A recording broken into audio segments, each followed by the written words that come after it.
Welcome back into the Blurred Wire. Today we are discussing a movie that I meant to record on last week, so this one's going to be relatively short. Um, but a movie I just saw in June. This summer has been stuffed with movies. I don't know if because they feel like people are finally ready to get back out there into the world and see stuff again. I mean, in 2023, people were kind of feeling like that was kind of an explosion, but then I guess it's because of the writer's strike. I think that's why. Because 2024 was a little bit light, and that's because of the strikes. And so now that those ended, 2025 they were able to pump them all out. To me, I probably would have waited till next year to drop some of these movies because a lot of them are competing. Um, but today I'm going to talk about How to Train Your Dragon. Talk about how it's doing box office wise, and a little bit more on like the box office, what it's looking like this year. You know, like why are movies doing well, worse, poor, all that stuff. So first, let's talk about How to Train Your Dragon, the live action adaptation of the film. Um, and like again, this is another live action adaptation that a lot of people are like, we didn't really need this to happen. Like the animated movies are so great, some of the best animated movies of all time. Like they're right up there with Into the Spider-Verse, and Inside Out. Great movies. So it kind of feels like, do we really need not Jurassic? I just talked about Jurassic World. So it kind of feels like, do we really need a How to Train Your Dragon live action? Like they just did this with Lilo and Stitch, doing it again with How to Train Your Dragon. And here's what I will say. Here's what I will say about How to Train Your Dragon. I think it was worth making a live action movie for two reasons. Gerard Butler was crafted to play stoic in real life. I think the world is a better place because we got to see I think the world is a better place because we got to see Gerard Butler play stoic in real life. And I think that's something he definitely wanted to do, and I'm so glad they brought him back. Out of all the actors throughout the entire How to Train Your Dragon franchise, he needed to be brought back the most. And I think if they end up doing a second one to this one, if you've seen How to Train Your Dragon before, Gerard Butler might make us cry when it happens. It's again, out of all the characters, he was the one who deserved to come back and play in live action because he crushed this stoic. And again, no, it wasn't a surprise. I mean, he already knows the character, he already knows how to do it.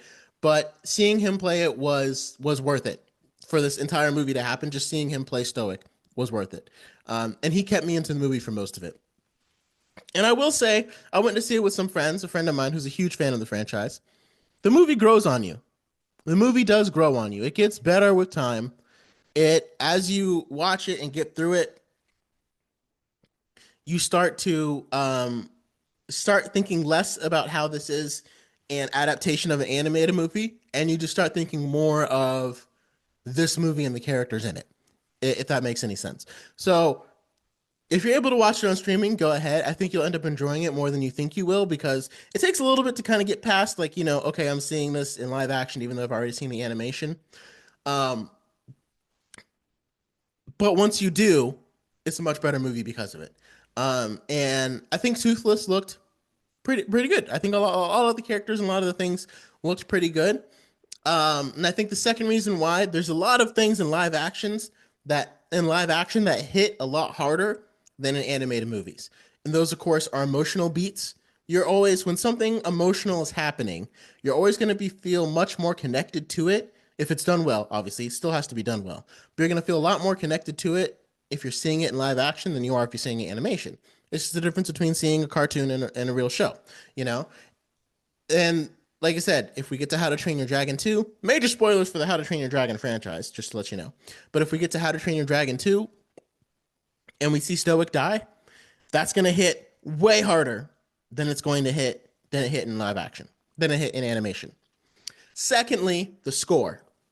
The score, when you have a live action movie and you have the cinematography, because again, animation, it's designed cinematography and it can look great, but it's not the same as seeing it in real life. And when you have the cinematography mixed with the score, it's different. It's different. It hits different. And to me, that's what they really leaned into in this movie. And to me, that's what made it worth to watch. And I think I walked away being like, whoa, I enjoyed that. I enjoyed watching, there's a scene where he's flying with Toothless and the score hits at the exact right moment. So the high points of this movie are definitely the score, Gerard Butler, and the cinematography. And those are all three things that I think this movie did better than the animation on. Right? I think this is the thing. I think this is live action versus animation. I think this is why live action works. Right? In this case, I think that's why it was worth the remake. As far as what didn't hit for me as well, I mean, to me, a lot of the characters they were fine. It feels like the acting was it's weird. Again, it's hard to know exactly what kind of acting you'd want, right? It feels like Gerard Butler is stoic, nailed it. And it feels like everyone else was either not enough or a little too much. And How to Train Your Dragon with animation, it's kind of always going to be the right amount because it's animation. So I think that's a little bit. It's like, did they want to make it more real or did they want to keep the animated, silliness of it? And I think in that case, I think I would have just tried to make my own thing, like what works for the story that I'm trying to tell right now instead of comparing it to the animation. Um, but I think if you're watching it, that's what it kind of felt like. Sometimes they were doing a little too much. Sometimes it felt like they weren't doing enough to like really bring the story to life. And then there were a couple of CGI moments that I didn't really understand because a lot of them looked great. But like there's one scene where they're riding by this Aurora Borealis and it's like it didn't look very good. And I'm like, this is the scene. Like, did someone just forget to edit this? Did someone just forget to put it in? Because like you need all your battle scenes to look good and stuff like that so we stay in the battle. But it's like for this talking scene, like to me, if it looked this bad, why even have it in it? Or why did they need to have this conversation right here if it was going to end up looking this bad? I don't know. That just seemed kind of odd to me. But anyway, so overall, very solid movie. The question I have is, I don't know if fans of the original How to Train Your Dragon, if this will appeal to them. Now, I will say that the difference is like, so like when we look at the other movies that have been successful this year, you have Lilo and Stitch, almost grossed $1 billion, which I was not expecting because a lot of people were clowning it before it came out, but it almost hit $1 billion. And that movie to me, it hits in a lot. It works really well because the original Lilo Stitch came out in 2002. So a lot of those people that were kids or, kind of growing up around that time that went to go see it, now with this live action in 2025, they can take their kids to go see it. And it's kind of nostalgic. I don't have any kids, but it would kind of like if I had a little girl or something like that, it would kind of be like taking her to that. And it would be nostalgic for me because that's a movie I grew up on. And also it appeals to kids, to little kids now, like I said, kids that maybe didn't know Lilo and Stitch at all, still a great movie to take it to. So I don't know if they wanted How to Train Your Dragon to appeal to newcomers or if it was going to appeal to people that were fans of the animation. Because people that were fans of the animation when it came out in 2014, or I think 2010, 2014, and 2019. I mean, again, and How to Train Your Dragon is one of those movies that's not necessarily like adult movies or kids movies. Anyone can watch it and enjoy it, like Across the Spider-Verse.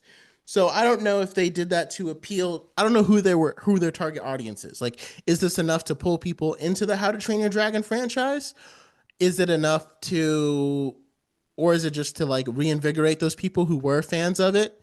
Because back in 20, like I didn't watch them until I became a teenager. I didn't get interested in them until I was a teenager.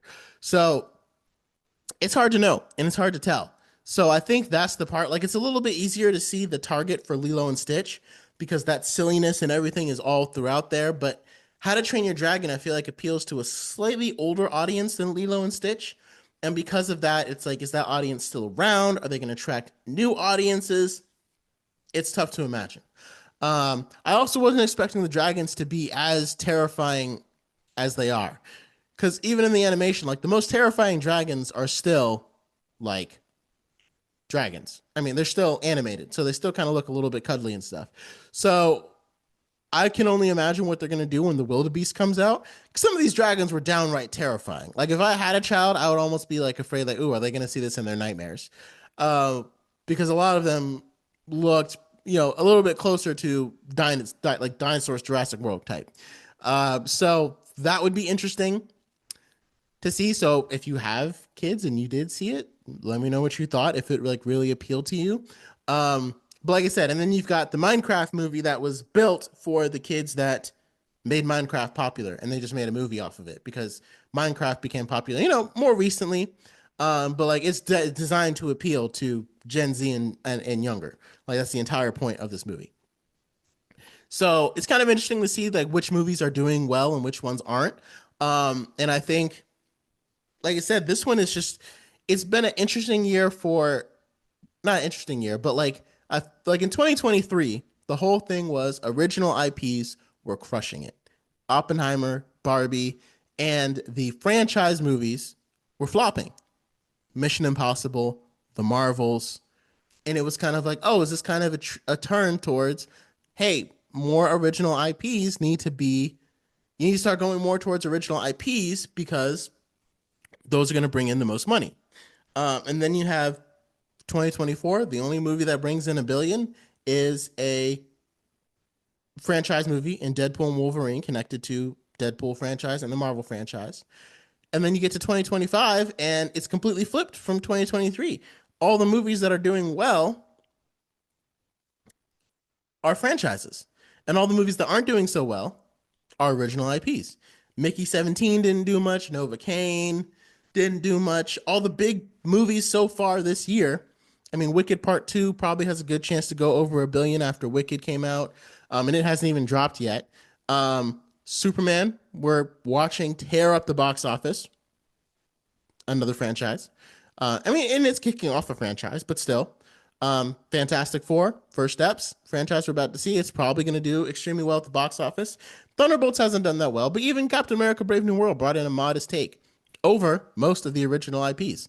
And then Jurassic World, again, it's crushing it. It's, I think, well over 350 million, something like that. And it's poised to gross a lot. Lilo and Stitch, remake, billion. Minecraft, video game adaptation, almost a billion. I don't think a movie has crossed a billion this year, but again, I think we're going to end up seeing that with Superman.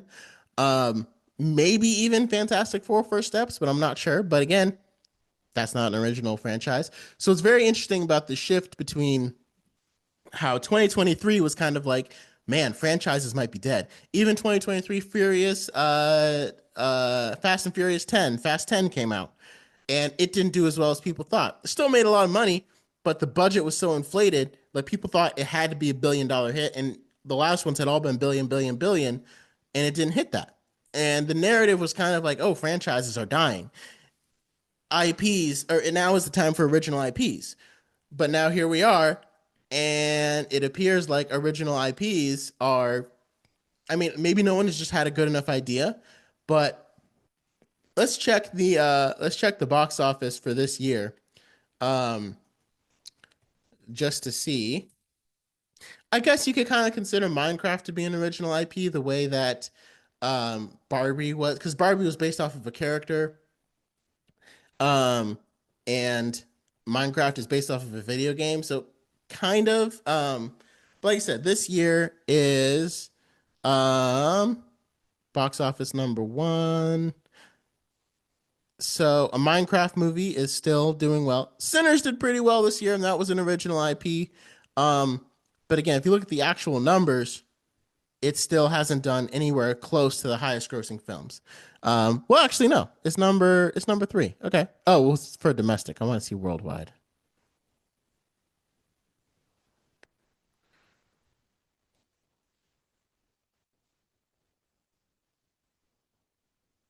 Okay, so if we look at the top grossing movies, all of them, we've got Neza 2, which ended up grossing $2.2 billion.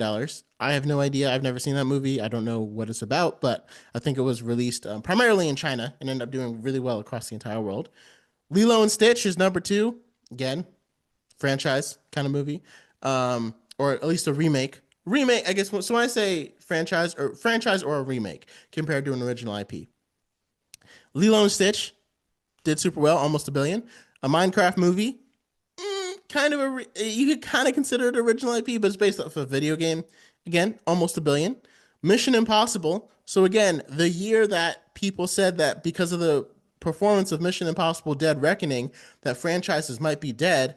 Now here we are. Mission Impossible is number four on the list in the middle of the Smash Summer. almost double what it grossed in 2023, and it's sitting at 584 million. How to Train Your Dragon is right behind that at number 5, 561. Jurassic World Rebirth, 532 million. And then Captain America Brave New World, for all the hate that it got, is still at number 8 at 415 million. And Thunderbolts, a movie that we consider did poorly at the box office, is still number 10 at 382 million. Now, granted, it is a blockbuster, so it's a little bit different, but that's still far more than any other original IP movie that has dropped this year. And I don't know, maybe people are, I don't know, maybe they just haven't had as many good ideas. But like I said, Thunderbolts, for all the, and again, it's based upon the budget, but for all the acclaim that Sinners got and all the acclaim that Thunderbolts got too, like Thunderbolts is looked at as kind of a failure because it didn't gross enough money, and Sinners is looked as a success because people loved it and it grossed a lot. Thunderbolts still grossed still grossed more money than Sinners. It made more money. Um, and so I think, as far as I think we'll see how that shapes the landscape in the next coming years. I think a lot of the franchise movies that are going to come out in 2026 will set a huge precedent because I think the next Avatar movie is coming then. Avatar, Dune Part 3, Avengers Doomsday, Spider-Man, and a new Star Wars movie. Five of the powerhouse blockbuster franchises all coming out next year. And based upon their success, I mean, we might see a dip in original IPs. It might be harder to get those produced and financed because if this is a trend, we'll see. But again, I thought it was just interesting how quickly the industry has shifted in how 2023 was the year of the original IP. Franchises are dead. And now it's completely reversed. Franchises are the only thing making money right now, and original IPs, it's hard. So let me know your thoughts on both. Let me know your thoughts on How to Train Your Dragon. If you enjoyed it, if you would go see it again, if you want to see it, if you haven't seen it yet. And thank you again for joining us on The Blurred Wire. And I'm going to see Superman tonight.